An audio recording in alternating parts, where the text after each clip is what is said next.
Hey guys, so we will actually finish up solving trigonometric equations today, but I forgot to give you the vocabulary. I want you to have your chapter 5 vocabulary complete. So the last word, number 4, is trigonometric equations.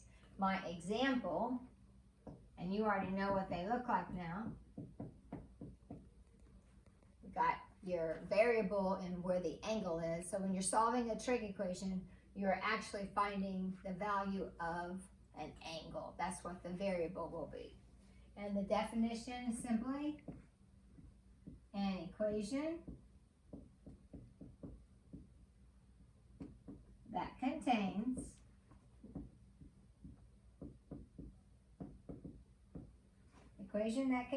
a trigonometric expression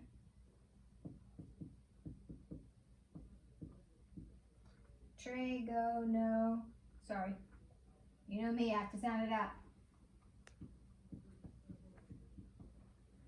Expression with a variable. And I'm just going to add here in place of the angle. So your variable is not here, it's here to be a trigonometric equation. It's got to be there, not what it equals, okay? So that's just to kind of get your vocabulary finished. So I'll give you a minute to write that down, and while you're writing that down, let me just remind you that, you know, this actually, we still are in a crisis, and just make sure you remember, wash your hands all the time.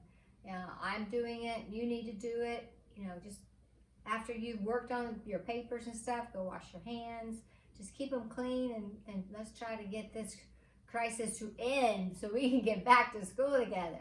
And while you're at it, go ahead and wash the dishes, do your laundry, sweep the floor. Your mama would so appreciate that. All right, you take care. All right, so let's go ahead and finish. This is kind of a longer lesson. Sorry about that. But I feel like I need to give you a lot of examples so that you're, comfortable with solving all the different types of equations. All right, so we're going to do 4 on the front, and then you'll probably have to turn your paper over. I think the back of your paper is blank, and if that's the case, just put it right there on the back. If not, you'll have to get a piece of notebook paper, okay? All right, I'm just going to go ahead and erase this now.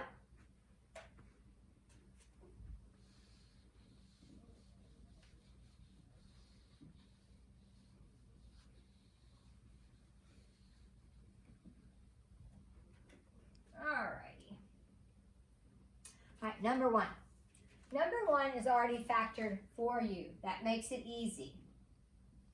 2 sine x minus radical 3 times sine x minus 1 equals 0. So it started out as a degree 2 equation because it had a square, but it's already been factored for you. So all you're going to do is just apply your zero product property, the one you learned in Algebra 1. If this times this equals 0, well then one of those has got to equal 0.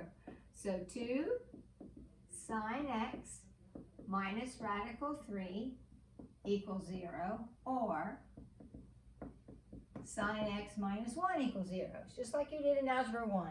You set both factors equal to 0, and then solve each one. So add radical 3 to both sides, and then divide by 2. So what would x be right here? Think about your unit circle. By the way, these are to solve over 0 to 2 pi again. Let me write that so that you know that. Solve over 0 up to 2 pi, but not including 2 pi. All right, so where in this unit circle would you get a radical 3 over 2 for x? What angle would give you that? Well, I hope you know it's positive, so it's got to be in quadrants 1 or 2. So it would be pi over 3 and 2 pi over 3.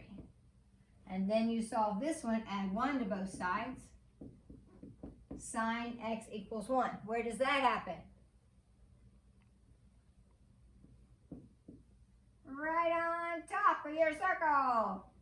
So x equals pi over 2. So your final answer, and you're always supposed to put your answers in order, from smallest to largest. There's your answer, okay? And like I said, that one was all set up for you, so not too bad. All right, number 2. For cosine squared x, or actually, yeah, it's x, minus 1 equals 0. Uh-oh, it's not factored already. So we're going to try to factor it. You could also, since it's a square with no middle term, you could also solve it by using square roots. Square root both sides. So either way, you'll get the same answer.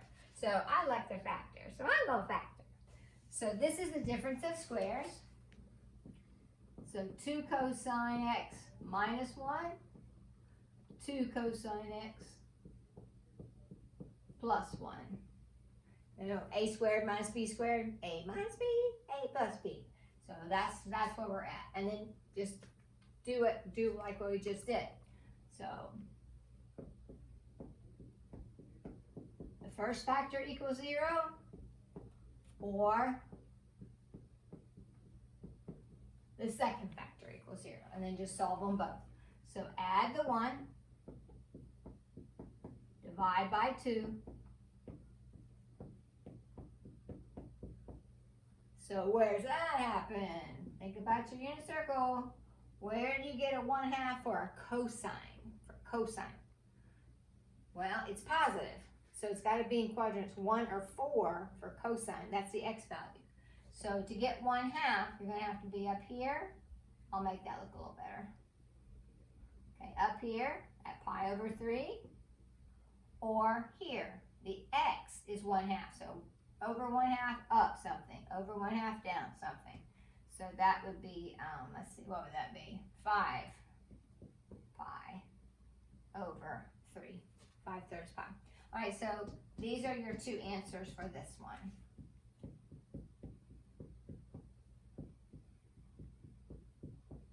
But over here on this one, you actually subtract 1 from both sides. And then divide by 2. So cosine x equals negative 1/2. So again, if you are in quadrants 2 and 3, that would give you an x value that's negative. So you know you're over here. So it's kind of in the same spot, just on in the other quadrants. So it'd be there, 2 pi over 3, and right there. Oops, not 5. Just kidding. Just kidding. 4 pi over 3. So there's our answers. We have 4 different answers. 2 pi over 3 and 4 pi over 3. All right, so let's get these in order. So pi over 3, and then 2 pi over 3, then 4 pi over 3, and 5 pi over 3. So there's our 4 answers, okay? All right, the next 2, this was the difference of squares, factoring. So let's see what the next one is, number 3. We'll circle 1, because that's what I usually do. All right, here we go. Cosine x minus 2 sine x cosine x equals 0. And remember, when we're factoring, we do need to set it equal to 0. All right, so that's not backwards FOIL, is it? It's not difference of squares. So what is it? What do you think it is? GCF. They both have a cosine. Both terms have a cosine in it. So factor that cosine out. So cosine times 1 is cosine. Cosine times 2 sine. X equals 0. So now just set both equal to 0.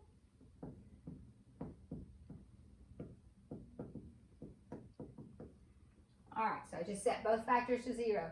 So think about your unit circle. Where do you get a 0 for cosine? Where does that happen?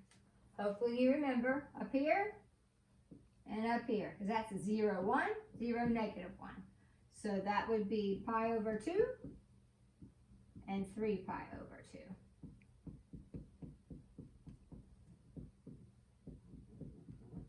All right, and in this one, we will subtract the 1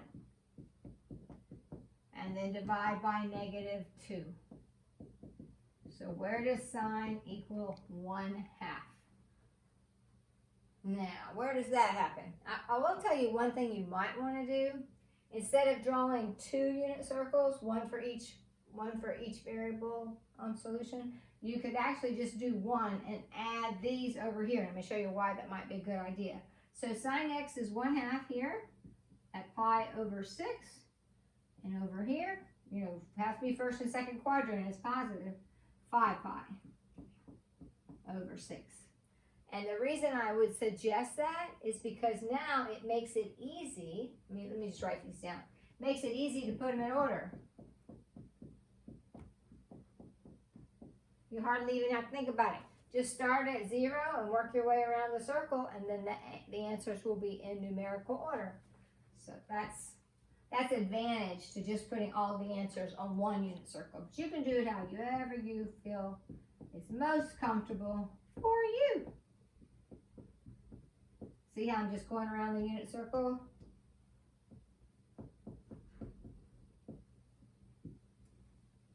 Okay. Alrighty. Now we're up to number 4. This one's going to take a little bit more work. Number 4. 2 cosine squared x plus sine x minus 1 equals 0. Okay, Houston, we have a problem. Because that's a cosine that's square, and your inners and outers would have to add up to a sine. That can't happen. It's like you can't solve it if it's 2 variables, x and y. You have to have 1 variable. So we have an issue here. So the first thing we got to do is figure out what can I change. How can I change the sine to make it a cosine, or what can I change the cosine to make it a sine? Remember, we've talked about this in the past as far as being able to, in your verifications, anytime you have a squared term, that's a great place to go.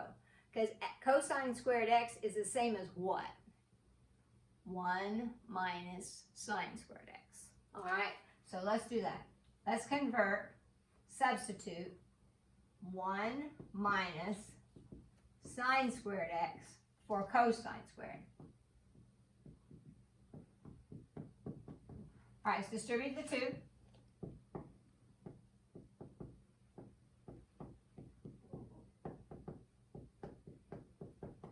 And now we need to kind of collect like terms, which would just be that and that. So negative 2 sine squared x plus sine x, and positive 2 and a negative 1 would be a positive 1. But it is not traditional. We usually don't do this. We don't usually have a negative in the front. So I would multiply both sides by negative 1.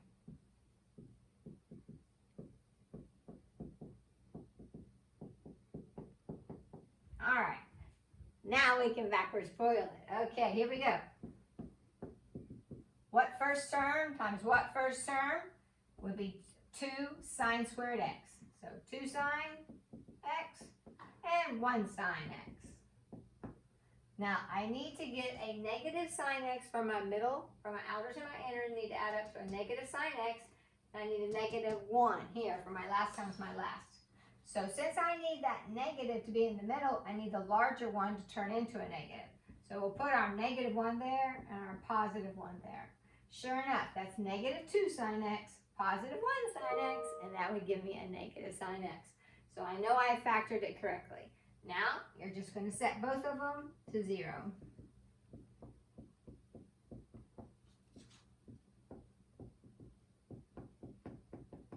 All right, let's solve for the sine x. So subtract the 1.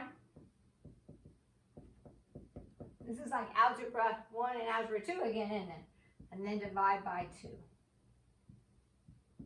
So sine x equals negative 1/2. I'm going to go ahead and get this one done too. Add 1. Oopsie, forgot my x.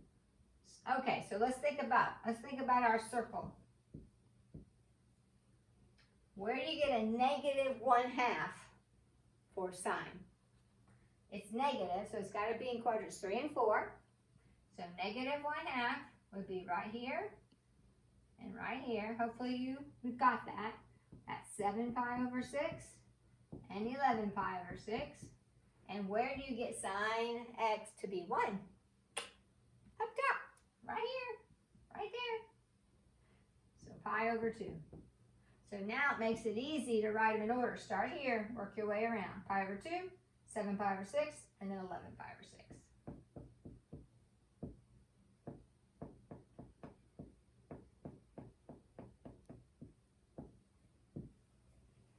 Okay, now those are pretty straightforward. Backwards FOIL or just solving, it's already factored. You just set them to 0. You're definitely using factoring in all of these. Now, I'm going to show you a couple that are outside the box. A little bit harder, a little bit outside the box, okay? Let me erase all of this.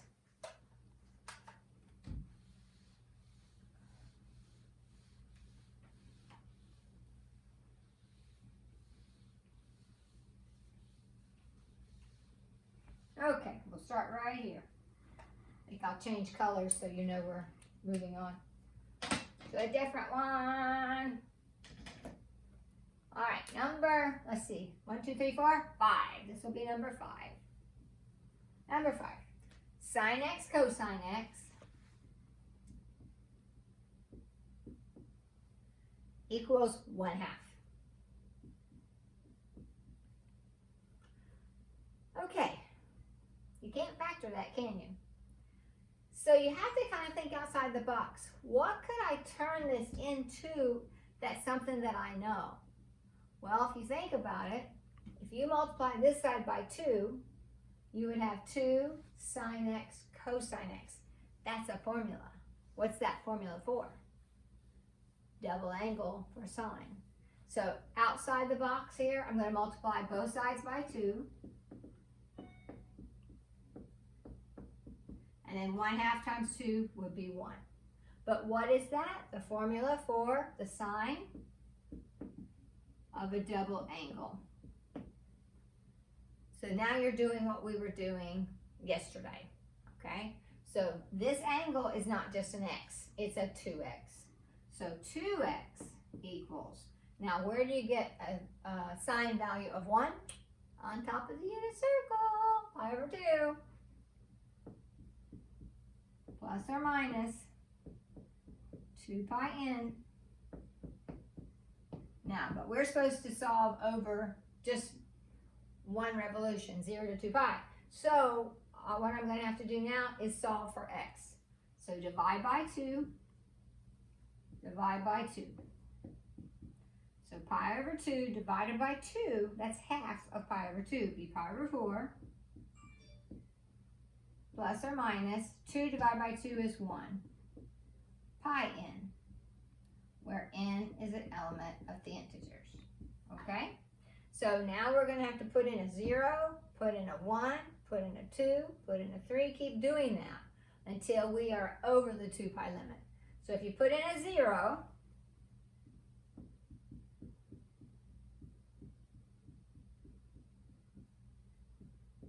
and we're really just doing the plus because we don't have any negative angles in the domain or the range value, so we're just putting that in. Actually, I said that backwards. Domain value. Okay, here we go. So put in a 0, that'd just be pi over 4. Put in a 1. So 1 whole pi plus 1/4 of pi. That'd be the same as 4 over 4. So that would be 5 pi over 4. Then you put in a 2. Well, we're just doing the plus. what's going to happen? Over the 2 pi limit. Done. So there's only 2 answers that actually work here. Pi over 4 and 5 pi over 4. And remember, these are just like any other equations you solve. You can plug these numbers back in for x and see if it works. And it will. These will work. All right, I got another one for you.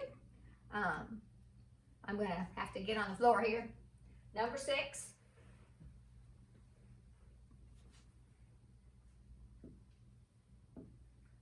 Cosine of 2x equals the sine of x.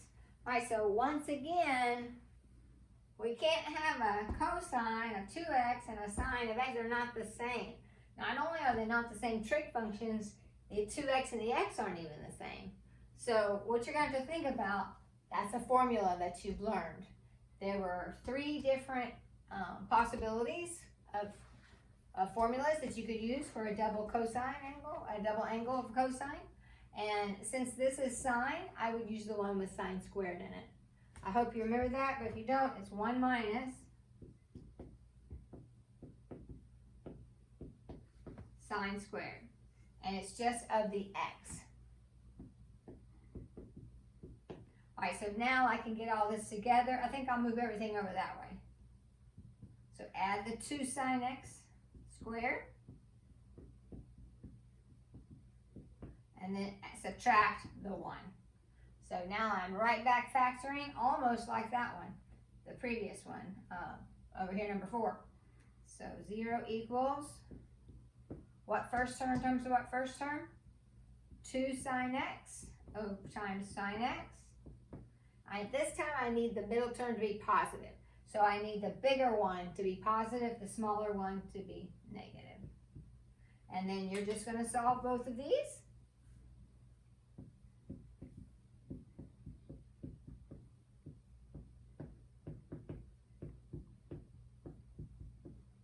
Oops, that didn't quite turn out. There we go. Okay, so add the 1. Divide by 2. So sine x equals 1/2. So where does that happen? Right there, it's positive. So it's got to be in quadrants 1 and 2. So pi over 6 and 5 pi over 6. See why I made you memorize that unit circle? You got to know. Pi over 6 and 5 pi over 6. And then over here, subtract a 1. And what would that be? Where's that happen? Down here on the bottom. So our sine is -1.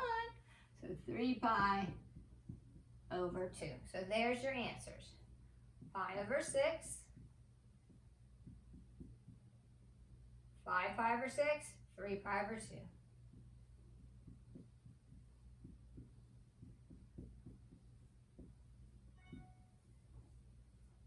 There we go. I got one more example for you.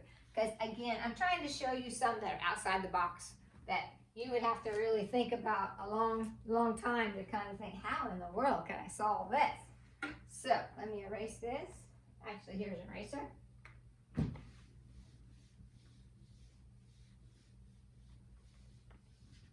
I missed my document camera at school, I can tell you that. But I'm thankful to have this board. Okay, here we go. Last example for your notes today. Number 7.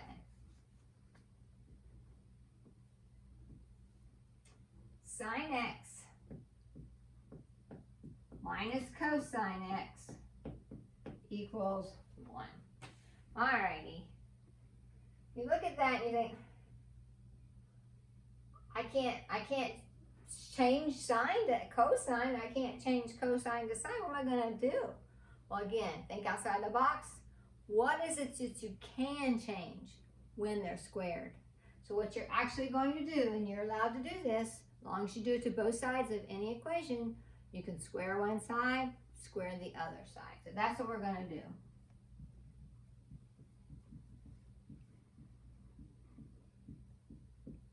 All right. So sine x minus cosine x times itself equals 1. All right, let's go ahead and do the whole FOIL thing. First times first. Outers and inners are the same. So minus 2 cosine x sine x, last times last, positive cosine squared x. Okay, now what you're going to have to think about is what do you want to change everything to? I'm going to see how I did it on my paper. See if I change, which way I changed it to. Oh, okay. I wasn't remembering if I had changed one of them or both of them. So for this one, let's change that one to, actually I got a better idea.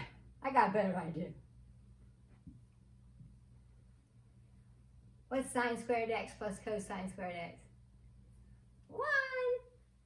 So 1 minus 2 cosine x sine x equals 1. Subtract 1 from both sides.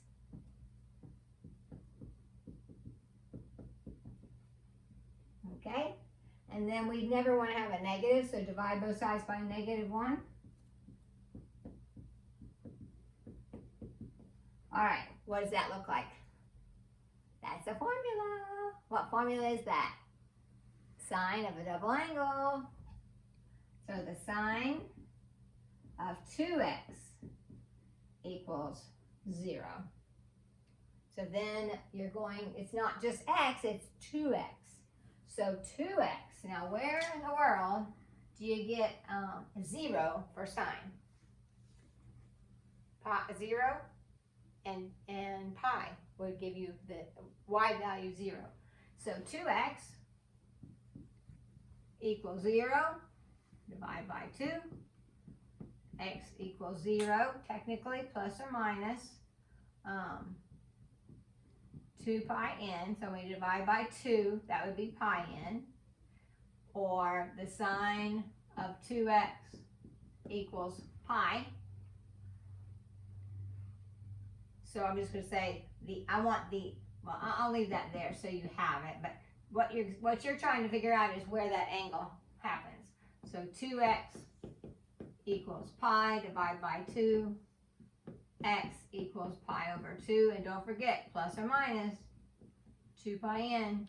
So when you divide by the 2, it would just be, where was I? Pi over 2 plus or minus 2 divided by 2 pi n, where n is an element of the integers. Okay? That's technically what it is. Okie dokie. So when you put in a 0, you get 0. Well, we know where that is. Sine is 0. When you put in a 1, 0 plus 1 pi would be pi. Okay? But if I put in a 2, I'm over the limit. Can't use that one. Let's try this one. Put in a 0, I'd be at pi over 2. Okay? And then when I put in a 1, I'd be down here. So I've got 0 and pi for this side. And I've got pi over 2 and 3 pi over 2 on this side. Now, this is where you got to think back to what you learned in Algebra 2. Whenever you learn for algebra, whenever you squared both sides for Algebra 2, I hope you remember, you had to check for extraneous solutions because sometimes you get answers that are not true. When you square both sides, you are changing the degree of an equation, which means you have upped how many answers there's supposed to be. And there could be 4 answers, but there may not be. So anytime you square both sides, you have to check for extraneous solution. So I just want to write that down so you remember it. If you square both sides, you could have created extraneous solutions. So you have to check your answers. You got to see, are they really solutions or not? All right. So let's go back to the very beginning problem. Let's start with 0. What's the sine of 0? Sine of 0 is 0. What is the cosine of 0? Cosine of 0 over there, 1. Does that equal 1? No, it does not equal 1. So 0 is extraneous. All right, let's try pi. What's the sine of pi over here on this side? 0 minus. What is the cosine of pi? -1. So minus -1, does that equal 1? Yes, it does. So this is an answer. That one worked. All right. Now let's try pi over 2. What's the sine of pi over 2? The top of the circle. 1. What's the cosine of pi over 2? 0. Did it equal 0? Did it equal 1? Yes, it did. So that's an answer. Now let's see if the other one is. Sine of 3 pi over 2. That would be -1 minus the cosine, which would be 0. Uh-oh, we got -1. Does -1 equal 1? No, it does not. So there's actually only 2 solutions that were not extraneous and 2 that actually were. So your final answer, just the 2 answers, pi over 2 and pi. Now I just want to mention one thing. When you look on your in your Google Classroom, where the assignment will be, it's also in Skyward. I don't know which way you're looking, but anyway, it's every other third one. Every other third one, okay? So I don't remember what number you start with off the top of my head, but just remember, don't do every third one, do every other third one. Because I gave you a bunch of problems. I wanted you to see, you know, all the different types. If I just gave you the front ones, you'd just be doing one type. So this way you get to see all of them, but it's not quite so many to do. A lot less, actually. So every other third problem. Alrighty. This finishes the chapter, believe it or not. We are now done with chapter 5. So we will be having a quiz, and then we'll have a test on the chapter. All right, so I hope you're caught up. If not, get there.